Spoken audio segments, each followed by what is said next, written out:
There are so many cool November indie and self-pub releases coming out this month. Let's jump into the list.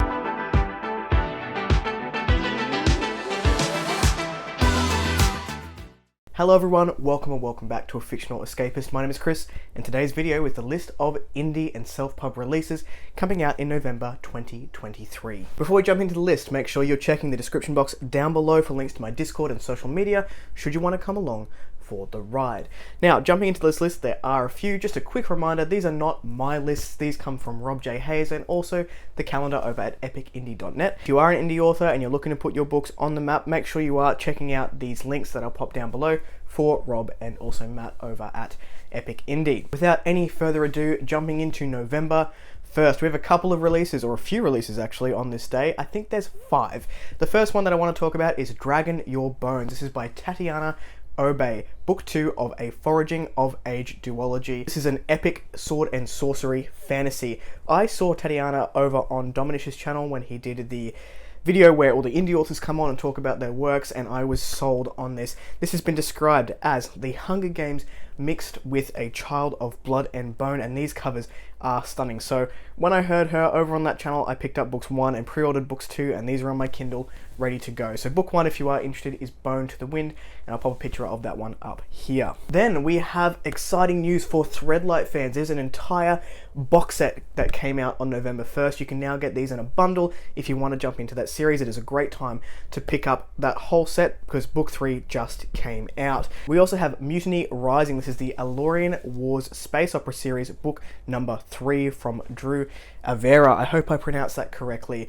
This is a book I know very little about. It's a series I know very little about, but know that book 3 is out on November 1st, so if you haven't picked it up yet and you're interested, go and get it. This one says nothing has stopped since the Grecian Empire's expanse, but all hope isn't lost. Because this is a continuation of a series, I can't really jump too much into details, as you know, because I don't want to give any spoilers away. We also have Houseful of Briars coming out by A.R. Helm. I hope I pronounced that correctly. This is an ordinary sorcery novel. This one says, never blackmail a sorcerer.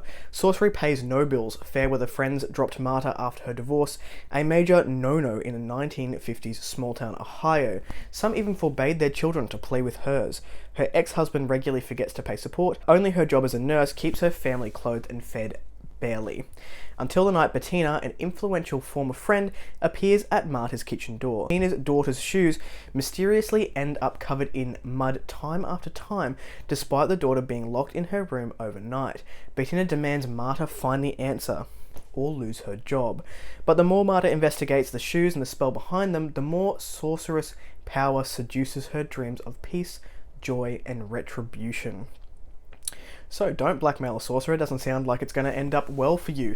Also on the thirst, we have Exaulted. This is a 3rd book installment of a YA epic dragon fantasy by Candy J. Wyatt. So this is a coming of age story, and again I won't give too much away because it is a continuation.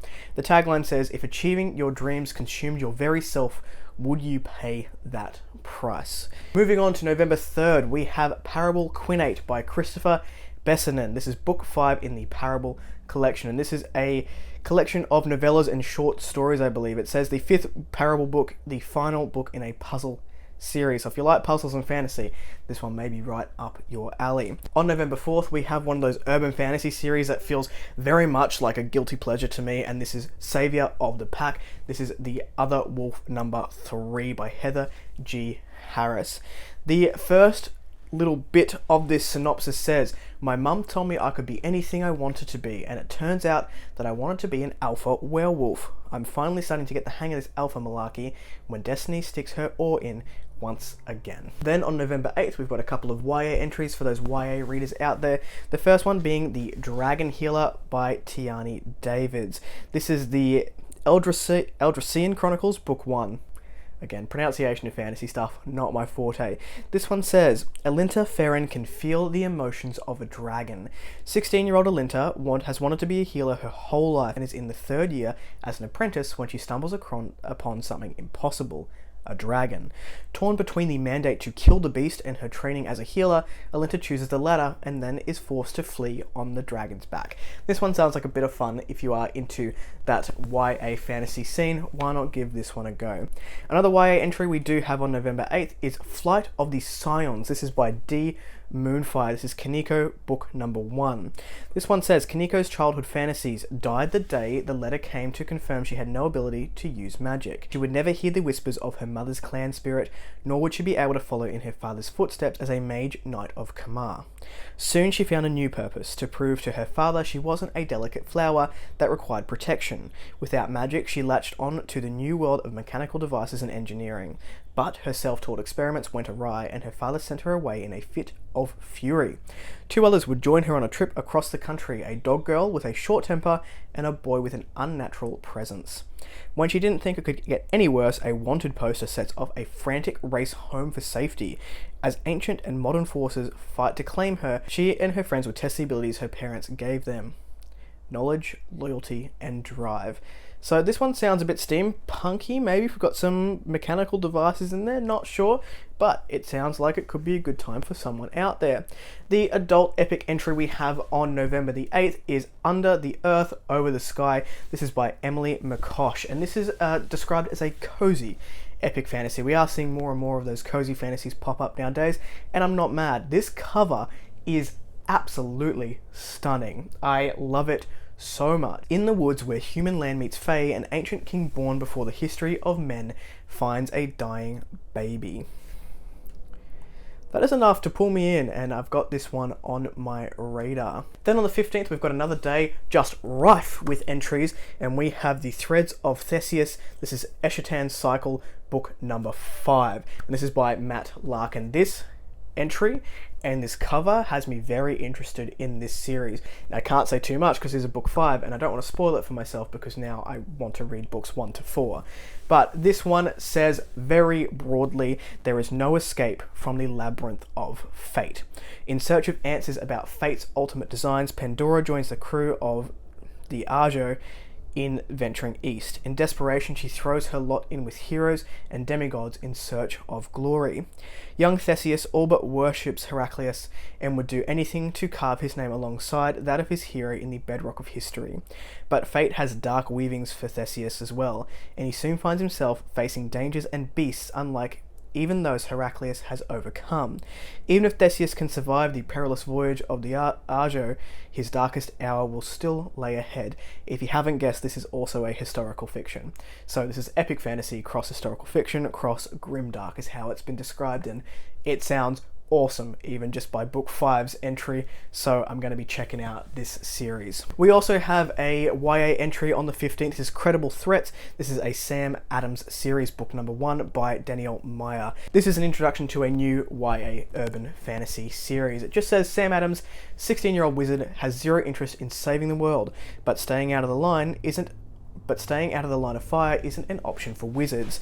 This one promises a dark and magical coming-of-age story that we all know and love. Also up on November 15th is Blood Empire Burning. We saw this charming fellow last month. This is another entry into Luke Irontree and the Last Vampire War by C. Thomas LaFollette. I'm very pleased that this man has kept his ruffles blood-free, considering he's in a vampire war, essentially. So, you know, props to him. He must have a very good dry cleaner. This one says, revenge is a dish best served explosively. I'm not going to go too much into it. Again, it's a fantasy continuation.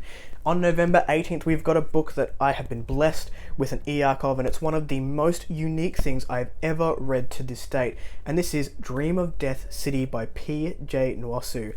This is a Red Kingdom novel. There is currently a novella and a short story out in the same world. If you sign up to the author's newsletter, you get a visual aid to go through this book, and let me tell you, you want that aid because it makes this book pop. I am reading this one at the moment. I'm about 38% of the way through, and it is, like I said, one of the most unique things I've ever read in my time reading fantasy. This is a dark, fantastical tale with Sherlock Holmes type mystery. So if you like those things, you're going to love this one. This one says, pale moss haunt an icy frontier. Beneath the shadow of a drowned death god, a frozen body is unearthed from the snow. Investigators arrive to a superstitious island to solve a brutal crime. Among them is a lowly slave desperate to prove her worth and a soldier with dark dreams. Neither are prepared for what they find. Death City is a strange and violent frontier, and no one who survives comes back clean. First though, Thora and Diem must survive. Then on November the 19th, we have Shadow War by Gillian Dolnier. This is the Shadow Wind Chronicles book number 3. So we have another urban fantasy making its way to the list. This one sounds like a bit of fun. It says where predators are bad, but ancient gods and monsters are much, much worse. That is a tagline. Moving on, we have the cutest entry into this list, and that is Tea and Totalitarianism by Chat Retarath. Hopefully I pronounced that correct. This is the Three Vases book number 2. Look at this cover. There are cats in a military situation. I don't know, that intrigues me. This is a YA epic fantasy, and it has caught my attention for someone who doesn't read a whole lot of YA. This one says, the apocalypse threatens to destroy humanity. Only 3 legendary vases of Parmenius can stop the end of the world. With one vase down, Kevin and Lawrence are left to pursue nothing more than the vague rumours of a blue vase hidden deep within the Finthropian Mountains. Finthropia? I've pronounced this differently the whole way through.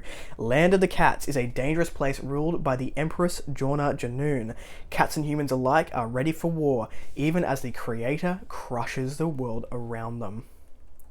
It sounds pretty awesome, not gonna lie. Then on November 27th, we have another person who has come from the October, has another book releasing here in November, and this is The Final Conflict by Niranjan K. This is book 5 of The Elite and the Rogues. I don't know a great deal about this one, I'm not gonna lie. This is an urban fantasy series, but if you're a fan of this one, make sure you're looking out for that 5th installment. Then on November 29th, we have a book that I'm personally very excited is coming out into the world, and this is Heliotrope by Palmer Pickering. This is a classic sword and sorcery tale. I cannot wait to get my hands on this. This cover, to me, just screams sword and sorcery, and I'm looking forward to having it on my shelf. Palmer Pickering has also been a wonderful friend to this channel, and I hope to get my review for this one up on release day. Talia was a retired soldier descended from mages who were cast out of power generations ago.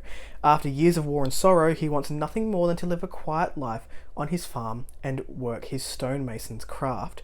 His wife and daughter had been murdered during a war raid several years earlier, and his young son stolen by the enemy side.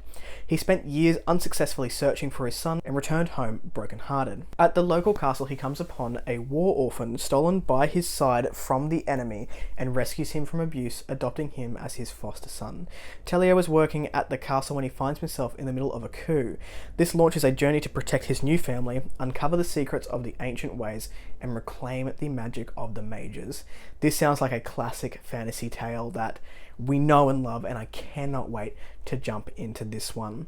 Also on November 29th, we have The Crew. This is the God Dust Saga Book 1 by Sadia S. Samir.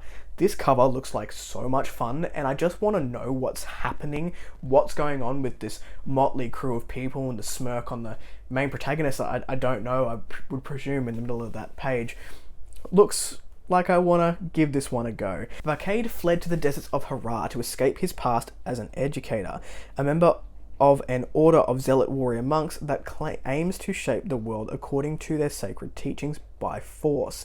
Varcade makes his living as a reckless sword for hire, caring only about himself, and his self-centered lifestyle is turned on its head when he's contracted to recruit a misfit team of unruly assassins and take out the mighty Bone Lord of Akrab. I'm in. This sounds awesome. But the Bone Lord is aware of the plot and sends her band of dusters to stop them. Individuals who have gained bizarre and lethal magical powers by snorting the pulverized bones of dead gods. Hunted by educators and dusters in a city-state where an escalating conflict between the human and demon population threatens to boil over in a civil war, will Varcade and his ragtag crew save Akrab from the cruel Bone Lord, or will they make things even worse? That sounds awesome. Those are the indie and self-pub books on Rob J. Hayes, and also the epic indie lists that are coming out in November 2023. Which one of these has caught your attentions? What are you going to pick up? Let me know in the comments down below. If you like the content, give it one of those. If you want to see more of it, click subscribe at your will. I'll catch you in the next video. Ciao.